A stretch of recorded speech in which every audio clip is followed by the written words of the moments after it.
If you're an aging millennial like me, you're probably familiar with the brand Polaroid. This is the company that made instant film cameras for many, many years. You take a picture, it spits the film out the front, and you give it a couple minutes, and you've got yourself a photo. And while Polaroid cameras that used this kind of film were extremely popular through the 80s, 90s, and even the early 2000s, did you know that the first Polaroid camera to use this kind of film came out all the way back in 1972? And I have one. This is a Polaroid SX70, the first camera to use that style of film. This was essentially Dr. Edwin Land, its inventor's dream of having a camera that you could keep in a jacket pocket, take out, take a picture, and have the picture within minutes. Now, obviously this thing doesn't look like it would fit in a pocket, even a jacket pocket, but it's got a little trick up its sleeve. Watch what happens when we press this little switch on the side. Push it in and bam, collapses down into something that definitely would fit into a jacket pocket.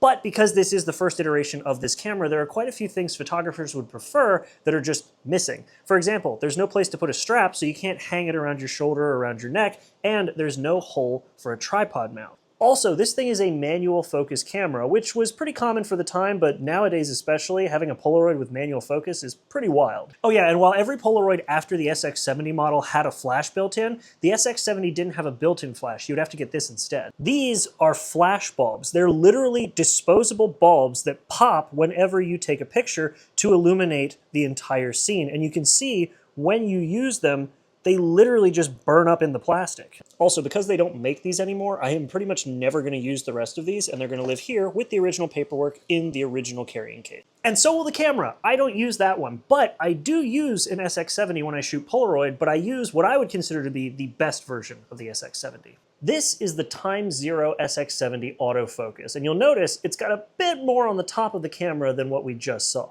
This black and gold monstrosity on the top of the rest of the camera is a sonar autofocus system. Essentially, it literally works like sonar. It sends out a ping, and when it receives the ping, it knows the distance between the camera and whatever you're taking a picture of, and it will focus on it.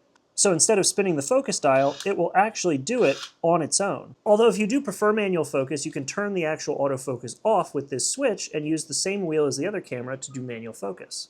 On top of that, Polaroid finally added strap lugs to this camera and a spot for a tripod. Now, aside from the price, which is going up on these because of their collectability, there is something you're going to want to keep in mind if you're looking to get one to use. If you shop around at places like Walmart or Target, you're probably going to see Polaroid film like this or like this. What you actually need is this. Unfortunately though, that SX70 film is getting harder and harder to find, and you can't use the yellow film because it doesn't have a battery in it to run the camera. You can, however, use the blue film, but it's very sensitive compared to the SX70 film, so you need a neutral density filter, which Polaroid also sells.